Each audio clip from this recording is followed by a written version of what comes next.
ओम, आइए परमपिता परमेश्वर को ब्रह्म मुहूर्त में स्मरण करें और नमन करें। ओम यो भूतं च भव्यं च सर्वं यश्चाधितिष्ठति स्वर्यस्य च केवलं तस्मै ज्येष्ठाय ब्रह्मणे नमः। तस्मै ज्येष्ठाय ब्रह्मणे नमः। ओम। परमपिता परमेश्वर सत्य के प्रकाशक हैं। वेद ज्ञान के द्वारा प्रभु ने सब सत्य विद्याओं का प्रकाश किया है। हमारे सत्य कर्तव्यों का वेदों में प्रतिपादन किया है। तो आइए धीरे धीरे जानने का प्रयास करते हैं। ऋग्वेद का स्वाध्याय प्रथम मंडल 23वां सूक्त 16वां और 17वां मंत्र आज का विषय रहेगा। मेधातिथि काण्वा ऋषि हैं। देवता अर्थात मंत्र का प्रतिपादित विषय आपह है अर्थात जल। छंद गायत्री है, स्वर षड्जय है। पंडित हरिशरण जी सिद्धांत अलंकार जी ने मंत्र को शीर्षक दिया है उन्नति और माधुर्य। मंत्र पाठ करेंगे। ओम अंबयो यन्तयध्वभिर्जामयो अध्वर्यतां प्रञ्चतिर्मधुना पयः प्रञ्चतिर्मधुना पयः।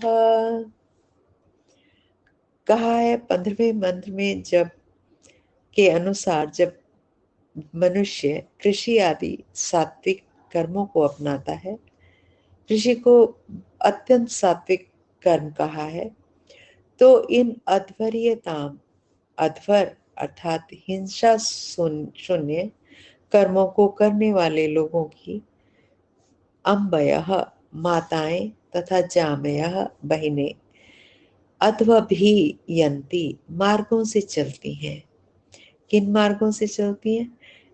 अर्थात इनके घरों में सदाचरण बना रहता है, सबकी वृत्ति सुंदर बनी रहती है।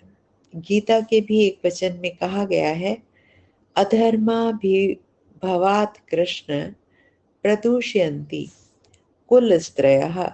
इन शब्दों में कहा गया है कि अधर्म का प्राबल्य होने पर कुलीन स्त्रियां भी दूषित हो जाती हैं, परंतु इन अध्वरों के अपनाने वाले लोगों के घरों में ऐसी आशंका नहीं रहती। इन अध्वरों के अपनाने वालों की माताएं व बहिनें सदा सदमार्ग पर चलती हैं, मार्ग से विचलित नहीं होती। ये अपने जीवनों में मधु के साथ पयः दूध का प्रंचति ही संपर्क करती हुई होती हैं। इनका भोजन क्या होता है? इनका भोजन यवों के साथ, यव कहते हैं जौ को, इनका भोजन यवों के साथ दूध व शहद होता है। अथवा ये पयः आप्यायन को, अपने वर्धन को, अपनी उन्नतियों को मधुना प्रंचति ही मधु से संपृक्त करती हुई होती हैं। उन्नत होकर ये मधुर ही बनी रहती हैं। भावार्थ, यज्ञशील पुरुषों की माताएं व बहनें सदा सुमार्ग से चलती हैं और अपनी उन्नति को माधुर्य से जोड़े रखती हैं। इनका भोजन यव, मधु, शहद, दूध आदि सात्विक पदार्थ होते हैं। अगला मंत्र शीर्षक दिया है सूर्य किरणों वाले जल, जो जल सूर्य की किरणों से शुद्ध होता है। मंत्र पाठ। ओम अमोर्या उपसूर्येयाभिर्वा सूर्यः सह तानो हिन्वन्त अध्वरम् तानो हिन्वन्त अध्वरम्।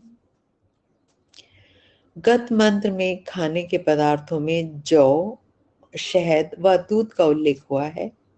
अब पेय रूप में, जिसे पिया जाए, पेय रूप में जलों का उल्लेख करते हुए कहते हैं कि ताहा वे जल न हमारे अधवरम इस हिंसा शून्य जीवन यज्ञ को हिनवंतो बढ़ाने वाले हों, यह अमुहो जो वे जल उप सूर्य हमारे सूर्य के समीप हैं, वह वाह या भी सह जिनके साथ सूर्य है, अर्थात वे जल हमें प्राप्त हों। कौन से? जो सूर्य किरणों के संपर्क में रहते हैं। ऐसे जलों में प्राणदायी तत्वों की अधिकता का होना स्वाभाविक है। जो जल सूर्य के समीप रहता है, सूर्य के संपर्क में रहता है, सूर्य की किरणों के, वो प्राणदायी होता है, उसमें प्राणदायी तत्वों की अधिकता का होना स्वाभाविक है, ऐसा वेद मंत्र बता रहा है। उप सूर्य शब्द मेघ के जलों की ओर भी निर्देश करता है। सूर्य किरणों द्वारा अंतरिक्ष में पहुंचकर जो जल बरसते हैं, वे मेघ जल अमृत कहलाते हैं। ये हमारे जीवनों को एकदम निरोग बनाने वाले हैं, अतएव अमृत हैं। ये जल हमें प्राप्त होंगे तो इन सात्विक जलों के सेवन से हमारी वृत्ति भी सात्विक बनेगी और हमारा जीवन सचमुच अध्वर होगा।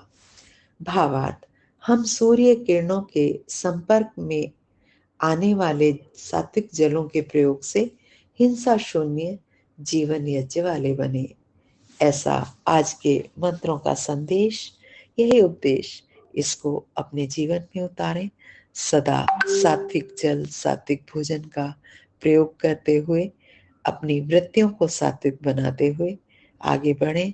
ओम इति शम। नमस्ते जी, धन्यवाद।